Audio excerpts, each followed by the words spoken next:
Hello everyone, ನಮಸ್ಕಾರ ಎಲ್ರಿಗೂ. Welcome back to my channel. ನಾನು ಇವತ್ತಿನ ಈ ವಿಡಿಯೋದಲ್ಲಿ ನಾನು IDBI junior assistant manager notification ಬಿಟ್ಟಿದಾರಲ್ಲ ಅದ್ರ ರಿಲೇಟೆಡ್ ಮಾತಾಡ್ತೀನಿ.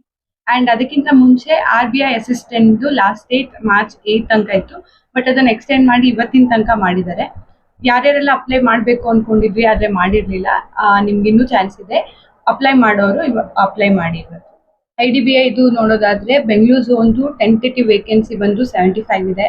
And age minimum 20, maximum 25. Age relaxation ನೀವು ಫುಲ್ ನೋಟಿಫಿಕೇಶನ್ PDF ಬಿಟ್ಟಿದಾರಲ್ಲ ಅದರಲ್ಲಿ ಒಂದ್ಸತಿ ಹೋಗಿ ನೋಡಿ. And education qualification bachelor degree ಆಗಿರ್ಬೇಕು. ಅದರಲ್ಲೂ ಜನರಲ್ EWS ಅಂಡ್ OBC ಅವ್ರಿಗೆ 60% ಇರಬೇಕು. ಅಂಡ್ SC ST PWBD ಅವ್ರಿಗೆ 55% ಇರಬೇಕು. ಅಂಡ್ ಅಪ್ಲಿಕೇಶನ್ ನೀವು ಮಾರ್ಚ್ 19 ತನಕ ಅಪ್ಲೈ ಮಾಡ್ಬೋದು. ಅಂಡ್ ಟೆಂಟೇಟಿವ್ ಎಕ್ಸಾಮ್ ಡೇಟ್ ಬಂದ್ಬಿಟ್ಟು ಏಪ್ರಿಲ್ 12 ಅಂತ ಹೇಳಿದ್ದಾರೆ. ಅಂಡ್ ಇದು ಎಕ್ಸಾಮ್ದು ಪ್ಯಾಟರ್ನ್ ಹೇಗಿರುತ್ತೆ ಅಂತ ಹೇಳಿದ್ರೆ, ರೀಸನಿಂಗ್ 60 ಕ್ವಶನ್ಸ್ 60 ಮಾರ್ಕ್ಸ್ಗೆ 40 minutes. English 40 question 40 marks 20 minutes.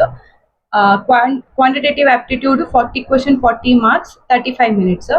ಇನ್ನು general awareness, banking, financial, computer ಎಲ್ಲ ಒಟ್ಟಿಗೆ ಸೇರಿಸಿ 60 ಕ್ವಶನ್ 60 ಮಾರ್ಕ್ಸ್ 25 ಮಿನಿಟ್ಸ್ ಇರುತ್ತೆ. ಟೋಟಲ್ 200 ಕ್ವಶನ್ 200 ಮಾರ್ಕ್ಸ್ 2 ಅವರ್ಸ್ ಇದಕ್ಕೆ. ಅಂಡ್ ಇದರಲ್ಲಿ ಪಾಸ್ ಆದವ್ರಿಗೆ ಇಂಟರ್ವ್ಯೂ ಇರುತ್ತೆ. ಇದು ನಾನು ಬೇಸಿಕ್ ಏನೇನಿತ್ತು ಮೇಲೆ ಬ್ರೀಫ್ ಆಗಿ ಹೇಳಿದ್ದೀನಿ. ಅಂಡ್ ನೀವು ಇನ್ನೂ ಡೀಟೇಲ್ ಆಗಿ ನೋಡ್ಕೊಬೇಕು ಅಂತ ಹೇಳಿದ್ರೆ ಗೂಗಲ್ ಅಲ್ಲಿ ಹೋಗಿ ಸರ್ಚ್ ಮಾಡಿ, ಫುಲ್ PDF ಸಿಗುತ್ತೆ ನಿಮ್ಗೆ. ಒಂದ್ಸತಿ ಡೀಟೇಲ್ ಆಗಿ ನೋಡಿ. And thank you.